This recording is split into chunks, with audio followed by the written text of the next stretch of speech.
The smartest AI teams don't just build agents, they engineer systems that actually work in the real world. And Anthropic has worked with top companies across industries, and they've figured out what separates successful agents from failures. So in this video, we'll go over one of their most successful blog posts that covers exactly that. So if you're new to the channel, my name is Matt Paiva. I build AI solutions for businesses, especially on the sales and marketing side of things. And the blog post that I'm talking about is called Building Effective Agents. So in this video, we'll go over the key insights from that blog post, the key differences between workflows and agents, and how you can apply the lessons from that blog post to build better AI systems for your business today. So let's get started. Okay, so what are AI agents? Well, to answer that question, we need to first distinguish between workflows and agents. Workflows are essentially automations, things that we build that have a logical step-by-step process that uses LLM models like the GPT models, the Claude models, and everything in between to fulfill a specific task. Now, agents don't necessarily have that step-by-step process that is predefined by a human. On the article over here, we have agents being defined as systems where LLMs dynamically direct their own processes and tool usage. So the key difference over here between workflows and agents is how these tools are being used. With workflows, we predefine how these scenarios or automations are going to work out. We select the step-by-step processes. Meanwhile, the agents, they define the step-by-step process on their own. So that's the key difference between a workflow and an agent. So based on that definition of AI agents, when do we actually need AI systems that can direct their own processes and their own tool usage? Well, in my experience, not that often. In fact, Anthropic, in this blog post, they say that they recommend finding the simplest solution possible. And as we're going to see in the next portion of this video, we're going to cover 5 different types of workflows that get increasingly more complex. And in my experience working with businesses, a lot of the times there isn't any AI application in place. So just by implementing a few different variations of these types of workflows, you can get a lot more done instead of having to build an AI agent from scratch. Now, why is this even valuable? Well, AI agents can get really complex really fast, and a lot of the times, like Anthropic says, we're trading latency and cost for a better task performance. So the question here is always, when do you need that better task performance? When do you need a system to self-direct its processes and its tool usage to fulfill a task? And a lot of the times, businesses don't actually need that. Businesses already have set workflows and standard operating procedures that they can follow, and they can essentially build these workflows so AI can do all of these things for them. So essentially what I'm trying to say is that for many applications, just optimizing these workflows and LLM calls are more than enough to build systems that are really, really powerful for businesses, especially if you are a business that is just starting out using AI in your processes. So from here on out, we're going to cover 5 different types of workflows that are mentioned in this blog post that get increasingly more complex that you can start using in your business, because we're going to include examples. And by the way, all the examples that I'm including are available for free in the link down below. So feel free to get access to all of these automations down below as well. All right, so our first workflow is prompt chaining. What is a prompt chain? Essentially, what we're doing is that we're connecting together multiple LLM calls to get a specific type of output. Now, the example that the blog post uses over here is generating marketing copy, then translating into a different language. We wouldn't be able to translate a marketing copy to a different language if we didn't have the marketing copy in the first place. Now, the example that I've built recently is this one. In fact, there is a video of me building this, and this automation over here is a very simple version of an automated newsletter creation. Now, what's happening over here? We can see that we have 3 different LLM calls happening one after the other. The first one is Perplexity AI, and here we're doing research for our newsletter. The second one is filtering through that research to find out the key points that we want to include. And the third one, Anthropic's model, Claude over here, is actually building the newsletter by writing it out, just because it is one of the best models out there when it comes to writing like a human. Now, the key point over here is that our Anthropic module would not be able to run if it didn't have the outputs from the previous 2 models. So it wouldn't have the GPT output and the Perplexity output. So essentially what we're doing over here, we're prompt chaining these 3 models to come up with a newsletter at the end of the day in a Google Docs format. So when do we actually use prompt chaining? Well, we use prompt chaining when we can divide a big task into smaller chunks that are logically bound. So not only creating newsletters could be one example, but translating the marketing copy, or maybe drafting emails, drafting proposals, all of those things can have logical step-by-step processes that we can chain prompts together to come up with a better output at the very end. Now for our second workflow, we have routing that works pretty much as a classification tool. It's essentially what we have in these systems is one first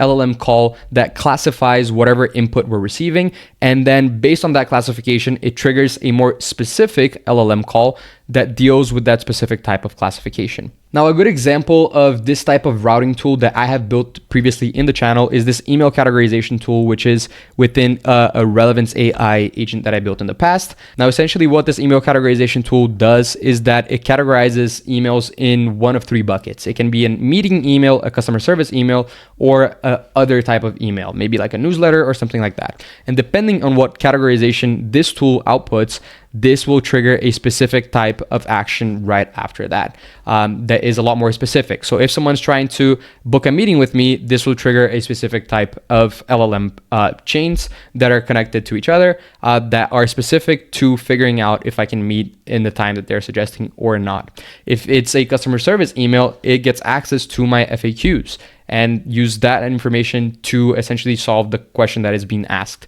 Now, the whole point here is that we're using that first classification tool to then provide more specific information on the following steps. Now, one of the examples that the authors mention over here is directing different types of customer service queries, which actually gave me a really good idea because the GPT models actually came out, or the OpenAI team came out with a new GPT model, GPT 4.5, and you could, for example, create a classification of customer service queries, and if a customer seems to be really mad, you could trigger GPT 4.5. And why would you actually do that? Why would you want to do that? Because GPT 4.5 in theory has a really high EQ, or emotional intelligence. So if you can identify that that customer is a 9 out of 10 angry, you might benefit a lot from using GPT 4.5 versus GPT 3.5, which is a really simple model that could be good for FAQs, for example. Now, when do we actually aim to use this type of workflow? Well, the key point here is whenever we need a categorization. If we need completely different types of behaviors based on a specific category of an input, this is a really prime example of using this. So customer service questions, email inbox managers, anything like that would be a really good idea to use routing as a workflow. So the third type of workflow that we have is parallelization. And the way to think about parallelization is to think about processes that have subtasks that can be done independently from each other. Now, a really good example that I'd like to show you guys is this content creation automation. In fact, I think this was the third automation that I built on the channel. And essentially, we are creating content for 4 different platforms. We have Twitter, Instagram, Facebook, and LinkedIn. We don't need the output of any one of these specific platforms to influence the input for another platform. Essentially, like, I don't need the tweets to be ready to run the Facebook post. So if I triggered them using webhooks, what would mean is that these 4 different mini automations would be running in the background simultaneously. And this would bring the whole time that this process takes down by a lot. And that's actually really good if the key output that you need is for something to be done really fast. So if you have any types of processes that have subtasks that are independent from each other, you can definitely take advantage of parallelization. For example, a different example, if you have an onboarding process where you need to create a Google Drive folder for a client and add them to a Slack channel, those 2 inputs don't actually need each other. Like, those 2 processes don't actually need one to be ready so the other one can happen. They can happen simultaneously. And you could trigger different automations to run at the same time, so that whole process takes much faster. Instead of having one person take a full 30 minutes to do all of that, you could trigger 3 different automations that actually do it in 3 minutes.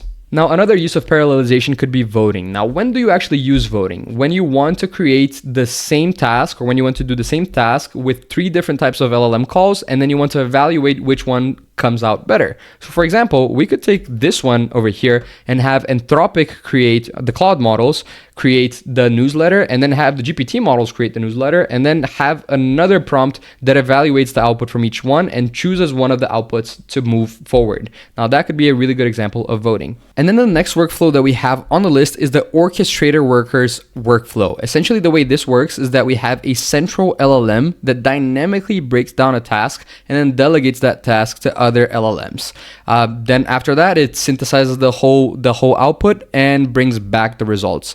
Now, the way this workflow is described here in the article, I think is the closest thing to the agents. Yeah, if we go back to the agents definition at the top, we have this definition that agents are systems where LLMs dynamically direct their own processes and tool usage. So I guess the difference here is that we have one central LLM model that is breaking down this problem and giving all of these workers the delegations that they need to do.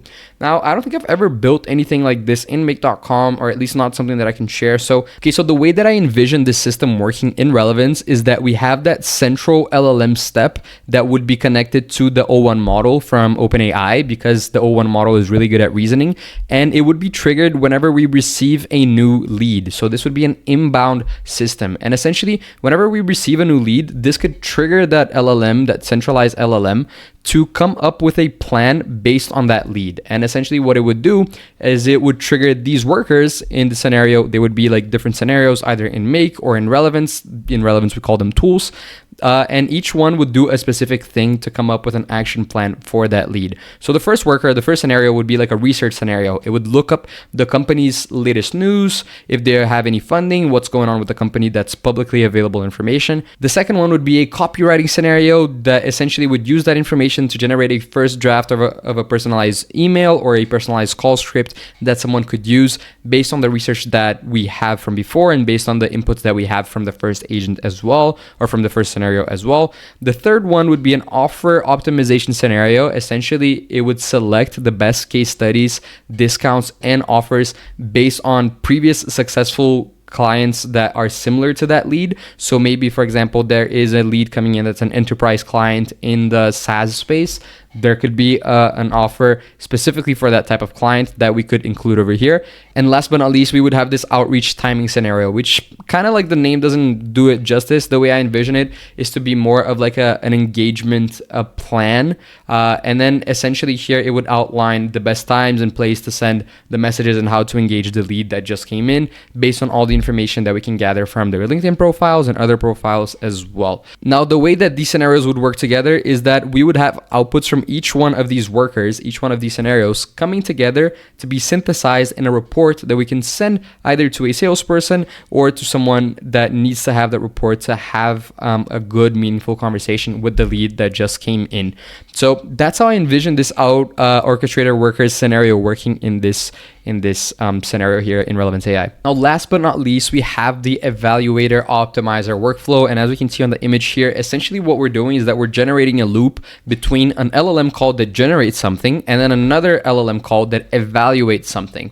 Now here, the best types of scenarios that work with this are scenarios where we need to generate something and we have a clear criteria that we can compare that original scenario to. So maybe, for example, every email that you send out has to have a greeting, a thanks, a body, and bullet points or something like that. And you ask your GPT models or whatever models you're using to generate an email, but they don't come out with bullet points. That would then generate a result in the evaluator saying like, this is not enough, this needs to be iterated, and then that would go back to the LLM prompt to work on it again. So obviously this email example is really simplistic, and the one that I really had in mind was actually to do with content creation. I have a lot of ideas that are around content creation, as you guys might have noticed, and the way I would structure it in make.com, it would be like this. As you guys can see, there is no loop. There is no way of like looping things together. The closest thing that Make has over here is the flow control module for a repeater, but the repeater does not work like a feedback loop the same way that we are seeing over here. So my work around this was to create routers that we can have filters on. So let me just break down exactly what's going on over here before we get lost. In this hypothetical scenario, we would have a trigger, and then the first step would be to create content. Maybe this is also a newsletter, maybe this is a LinkedIn post. And then after that, we would evaluate that content. We would essentially use a prompt chain to connect this one to this one. And then maybe we give it a score out of 5 stars, and we can only move forward if it is a 5 out of 5 stars. So here, let's say that the evaluator outputted something that's like 4 out of 5 stars. What we would do over here is that we would set up a filter And the condition would be that the evaluator output, and we would select a different type of output over here. It just doesn't have an output because I haven't run this module yet, needs to be equal to 5 stars. So we would just put that. And then if that's not the case, the only thing that we would need to do is to set up a filter and set this up as a fallback route over here in make.com. Essentially, if this is not satisfied, this will happen. And then what we need to do is that we copy and paste these 2 modules over here, essentially by clicking Shift and selecting these 2, Command C. And then when we paste it, we just need to connect it to the router. And then the only decision that we need to make is how many times do we want this evaluator to work on itself before it actually outputs something at the end. So in this context, I am looping it 3 times to see if it comes up with an output, but you can do it as many times as you want. And like ideally, like what you need to remember when you're building this is to select the input of this evaluator into the create content step. So the next create content step has actually information on the evaluation from the previous step. And that would in theory improve the results that you're having and decrease the number of loops that you need to have a final result, a 5 out of 5 stars result. So now that we've covered workflows, let's see what Anthropic says about when to use agents. Well, just remembering what the definition of those agents are and using this little bit of expansion to it, agents are capable of understanding complex inputs, engaging in reasoning and planning, using tools reliably, and recovering from errors. You can see that the capabilities of these agents are a lot more extensive than a regular workflow. Even, especially with this point with errors, if you have an error in a workflow, oftentimes you have to ignore it or have to find a way to iterate on it. And meanwhile, if you have an error with an agent, it will keep working on it until the error is no longer there. So a good visualization of what that actually looks like is this little diagram over here, where we have the human input, the LLM call, the interaction with the environment, feedback, and then this loop happening over and over again until the agent is satisfied with the output. But what does this actually mean? This over here, this other one, is a very clear example of what that would look like. And I believe that this over here would be a coding agent example. Let's say that a human starts by querying the interface, asking it to create a custom app that does something specific for them. Now then the LLM would clarify what the human wants and refine the human's input. So here we can see that the clarification and refining steps are happening between the LLM and the human. And then once the LLM has all that context, it can interact with its environment by searching files, returning paths, writing code, running tests, and finding statuses for that code until that V1 model of the app that the human is asking it to create is complete. And then when it is, it displays for the human that inputted the information. Now, when do we actually use that? Well, Anthropic says that the agents can be used for open-ended problems where it's difficult or impossible to predict the required number of steps and where you can't hard code a fixed path. So in this idea here, we wouldn't be using agents just to automate existing processes in a business. We would be using agents to come up with completely different new ideas. And one of the consequences of this approach is that these agents may operate many turns. Essentially, they can do a lot of feedback loops until they find an answer. And a consequence of doing that many times is that you have higher costs of running these agents. So if you have a problem that you don't know exactly how many steps it's going to take, it could take 10 or it could take 10,000.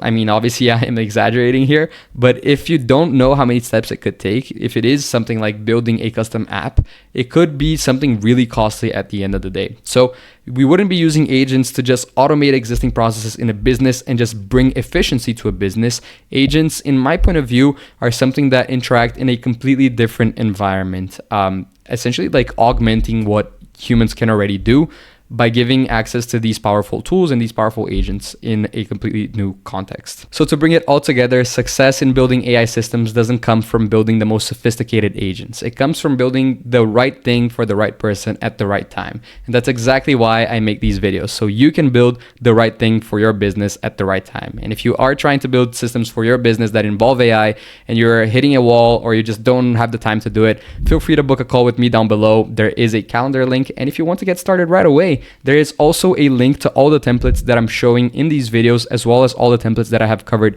in this YouTube channel that you can access completely for free down below. And if you want to learn more about automations that can boost your business's profit in 2025, I'm going to leave this video right over here for you guys to watch. There are 6 different automations, 3 that can increase your revenue and 3 that can decrease your cost. And you can go learn a little bit more about those workflows over there. I'll see you in the next one. Bye-bye.